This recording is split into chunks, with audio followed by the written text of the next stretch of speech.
বিয়ের আগে এক যুবতীর গুণের প্রশংসা শুনে তার প্রতি মুগ্ধ হয়ে তাকে না দেখেই বিয়ে করেন এক যুবক। স্ত্রীকে বাসার ঘরে গিয়েই প্রথম দেখেন তিনি, কিন্তু স্ত্রীর ঘুমটা খুলতেই তিনি মনোবেদনায় বিষণ্ণ হয়ে পড়েন।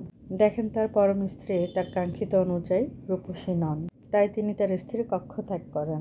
অপেক্ষা করতে করতে একটা সময় স্ত্রী নিজেই তার কাছে যান। প্রিয় স্বামীকে বলেন, আপনি কি আমাকে অপছন্দ করছেন?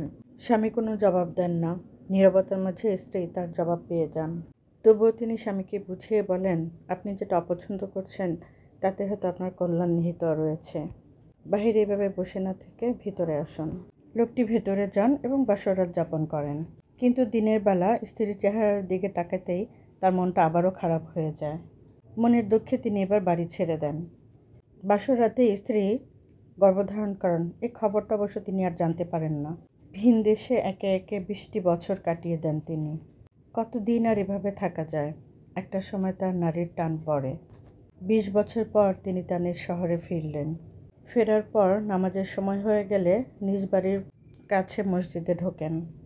ঢুকেই দেখেন এক সুদর্শন যুবক কোরআনের মর্মস্পর্শী দ্বারস পেশ করছেন, আর বিশাল মসজিদ ভরা মানুষ পরম আকর্ষণে তার হৃদয়ে গেঁথে নিচ্ছে।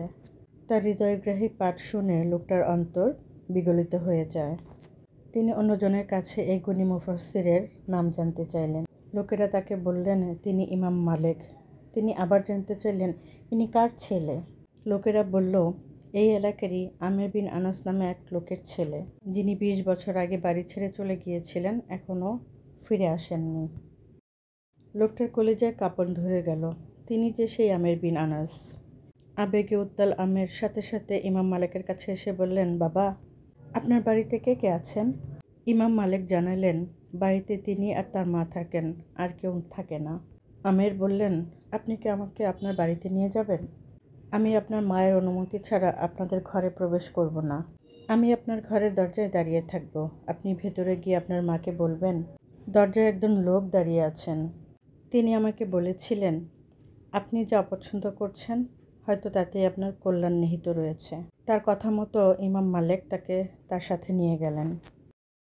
গিয়ে আমির যা বলেছেন তিনি তার মাকে গিয়ে তাই বললেন। এসব শুনেই ইমাম মালিকের মা বললেন, হে মালিক, দৌড়ে যাও, সম্মানের সাথে তাকে ভেতরে নিয়ে আসো। উনিই তোমার বাবা। একটা আবেগময় পরিস্থিতি তৈরি হলো। ছেলেকে বুকে জড়িয়ে কান্নায় ভেঙে পড়ল বাবা। এদিকে দীর্ঘদিন পর নিজের স্বামীকে দেখতে পেয়ে সেই মহিষীর চোখেও তখন কান্না। জীবনে প্রথমবার বাবার স্পর্শ পেয়ে ইমাম মালিক নিজেও আবেগে আপ্লুত। সবার চোখে জলের ধারা। সেই জলের ধারা ধুয়ে মুছে দিচ্ছে দীর্ঘদিনের দুঃখ, কষ্ট আর হতাশার ক্ষতচিহ্নগুলো। প্রিয় যুবক ভাইয়েরা, রূপবতী নারী দ্বারা নয়, গুণবতী নারীদের মাধ্যমেই পৃথিবী আলোকিত হয়। রূপ লাবণ্যের পিছনে না ছুটে তাই গুণের পেছনে ছোট, কারণ আল্লাহ তাআলাই খুব ভালোভাবে জানেন কিসে আপনার মঙ্গল